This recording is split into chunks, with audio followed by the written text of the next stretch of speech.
రాష్ట్ర వ్యాప్తంగా ఏబీవీ యుద్ధం మొదలైంది.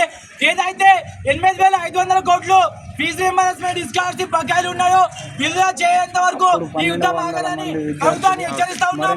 అట్లాగే ప్రభుత్వం వచ్చినప్పుడు ఏమన్నారు, హామీలు ఏమి ఇచ్చిండ్రు, విద్యారంగానికి 15% కేటాయిస్తామన్నారు. ఎక్కడ పోయింది మీ 15%? ఇప్పుడు అడుగుతా ఉన్నాం మేము, మీకు 8,500 కోట్లు విడుదల చేయడం చేత కానీ ప్రభుత్వం ప్రజాపాలన అంటారు, శాంతి భద్రతలను కాపాడే పోలీసులపై అత్యాచారాలు ఏమో చేస్తారు. ఇంకా వస్తే విద్యా ఉద్యోగం నినాదం అంటారు. ఇక్కడ విద్యార్థులను విద్య నుంచి స్కాలర్షిప్లు ఫీజు రీయింబర్స్మెంట్ లాగా విద్యార్థులు విద్యకు దూరం అవుతుంటే ఎక్కడ మీ ఉద్యోగాలు, ఎక్కడ మీ ఫీజు రీయింబర్స్మెంట్? ఏమైనా అంటే ప్రజాపాలన అంటారు, ఇడవామిగా ప్రజాపాలన అంటారు. పోయి చూడండి, గురుకులాల్లో చూడండి విద్యార్థుల పరిస్థితి ఎంత ఘోరంగా ఉందో. చాలా మంది ఆ రోజు వరంగల్లో చూసుకుంటే ఒక విద్యార్థిని ఘోరంగా చదువు ఒక టాపర్ అమ్మాయి చదివిపోతే కనీసం అంబులెన్స్ అక్కడ పోయే పరిస్థితి లేదు, ఆ శవాన్ని ట్రాక్టర్లో తీసుకుపోయే పరిస్థితి వస్తుంది.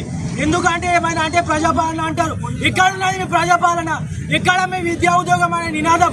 ఎక్కడ మీ 15% విద్యారంగాన్ని కేటాయిస్తామన్న 15% ఎక్కడ?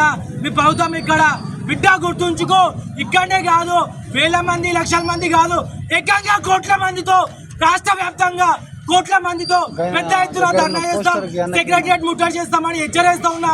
అట్లాగే అది ఏ ప్రభుత్వం అయినా సరే విద్యార్థులకు అడ్డు వస్తే పాతాళానికి తొక్కుతామని ఏపీపీ నుంచి హెచ్చరిస్తా ఉన్నా.